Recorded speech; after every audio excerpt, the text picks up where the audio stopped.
आइए अब आज के टॉपिक की बात करते हैं। आज मैं जिस टूल की बात कर रहा हूँ उसे मैं खुशियों की गुल्लक कहता हूँ। गुल्लक यानी मनी बैंक, तो खुशियों की गुल्लक यानी happiness bank, bank of happiness. तो अब मैं इस खासम खास टूल का खुलासा करता हूँ। हमारे रोज़मर्रा के काम में बहुत सी ऐसी चीज़ें हैं जिनसे हम खुश हो जाते हैं। खाना अच्छा बने, टेस्टी बने, खाना खाया तो हम खुश हो गए, लेकिन खाना खाने के तुरंत बाद हम उस खुशी को भुला देते हैं। किसी ने हमें शाबाशी दी, हमारी प्रशंसा कर दी, हमें अप्रिशिएट कर दिया तो दिल खुश हो गया, पर थोड़ी ही देर बाद हम फिर अपने रूटीन के काम में लग जाते हैं। हमारा कोई काम बन गया, कोई नया ऑर्डर आ गया, कोई नया ग्राहक आ गया, सैलरी बढ़ गई, इंक्रीमेंट लग गई, प्रमोशन हो गई तो हम खुश हो जाते हैं, पर 2-3 दिन बाद सब नॉर्मल हो जाता है। हमें बड़ी कार मिल गई, बड़ा घर मिल गया तो हम खुश हो जाते हैं, पर जल्दी ही सब कुछ रूटीन में बदल जाता है। तरीका ये है कि अगर हम टेस्टी फूड खाएं तो खाना खत्म होने के बाद भी 1-2 मिनट उस खाने के स्वाद के बारे में अवेयर रहें, सचेत रहें, कॉन्शियसली उसके बारे में सोचें।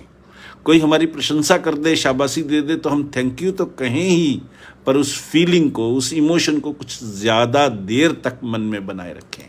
इसी तरह बड़ी कार, बड़ा घर, बड़ी सैलरी, प्रमोशन वगैरह हो तो कॉन्शियसली उसे याद करें।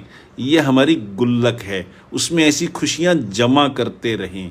जब कभी चिंता हो, परेशानी हो, दुख का टाइम हो तो इन खुशनुमा चीज़ों को याद करें, तो परेशानी कम हो जाएगी, दुख कम हो जाएगा, चिंता कम हो जाएगी। प्रैक्टिस करते रहेंगे तो फिर ये बहुत आसान भी हो जाएगा।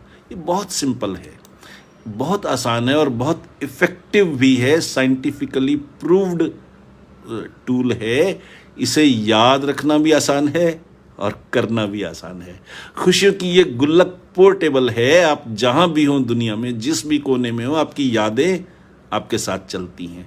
दुनिया के किसी भी कोने में रहते हुए आपको कोई परेशानी आए, कोई दुख का समाचार मिले, कोई चिंताजनक घटना घट जाए तो इस गुल्लक को खोल लीजिए।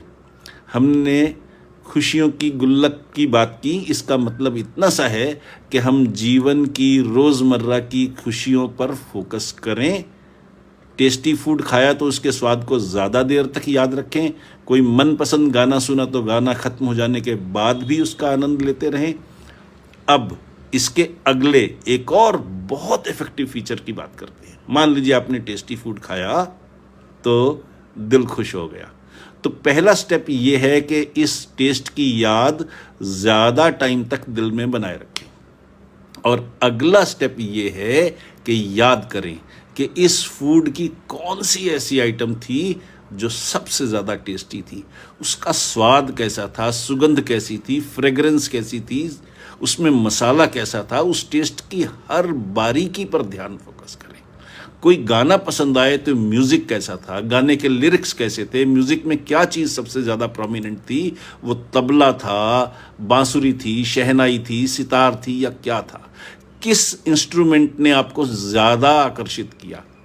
अगर आप इस गहराई तक भी जाएं तो खुशी और गहरी हो जाएगी और ज़्यादा इनग्रेन्ड हो जाएगी हमारे सबकॉन्शियस माइंड में, और फिर आपको उसका और भी ज़्यादा मज़ा मिलेगा। तो इस फीचर का भी फ़ायदा लीजिए और जीवन को ज़्यादा खुशहाल, ज़्यादा सुखमय बनाइए।